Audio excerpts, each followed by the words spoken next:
c'est Catherine, artisan cirier et créatrice de la marque de bougies Soham. Aujourd'hui, nous allons réaliser des suspensions parfumées. Les suspensions parfumées sont idéales pour embaumer votre garde-robe, pour mettre dans vos placards, vos toilettes.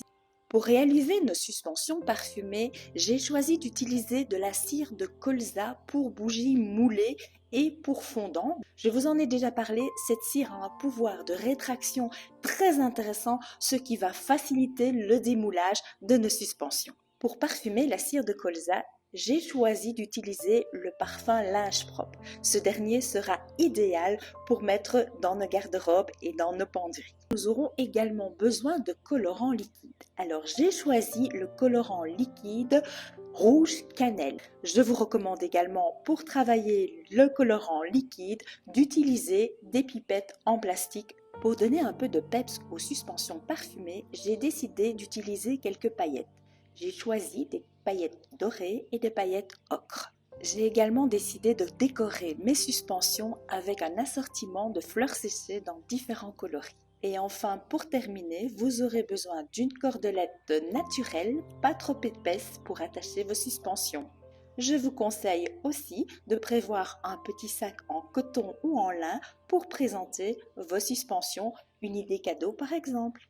Pour réaliser les suspensions, j'ai décidé de travailler avec un moule en silicone. J'ai choisi un moule en silicone avec 6 cavités rectangulaires. Tout d'abord, je commence par peser ma cire. Pour réaliser 6 suspensions, je vais avoir besoin de 150 g de cire car chaque cavité représente 25 g.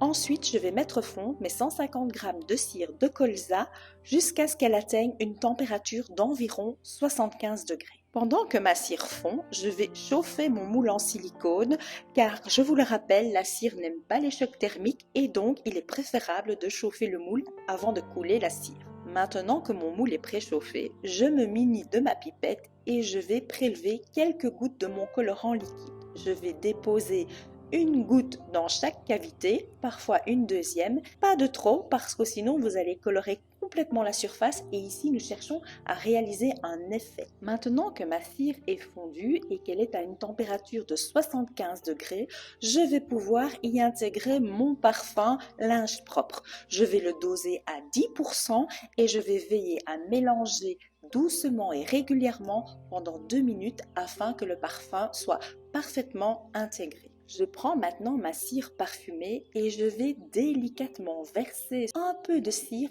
tout doucement. Je ne remplis pas jusqu'à la surface et je passe à la seconde cavité et je fais ainsi pour les 3 cavités. Ensuite, je viens terminer et je repasse sur la première cavité de sorte d'atteindre la surface de ma cavité.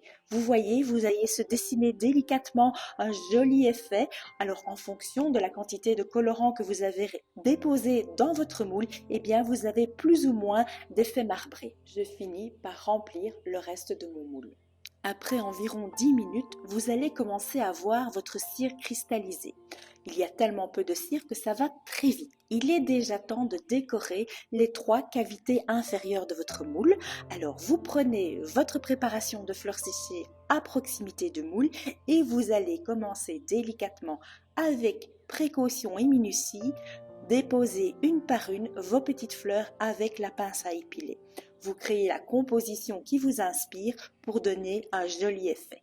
Maintenant, je vais terminer avec les paillettes et je vais saupoudrer légèrement la surface de ma suspension et un petit peu sur les fleurs également avec quelques paillettes dorées ou ocre, c'est au choix. Environ 2 heures plus tard, vous allez pouvoir commencer à démouler. Alors, vous allez délicatement étirer votre moule un peu sur les 4 côtés pour y faire rentrer de l'air afin de démouler facilement. Vous allez presser par le dessous de votre moule et faire sortir délicatement, une par une, vos suspensions. Pour terminer, nous allons couper un morceau de cordelette naturelle et nous allons la passer dans les petits trous des suspensions.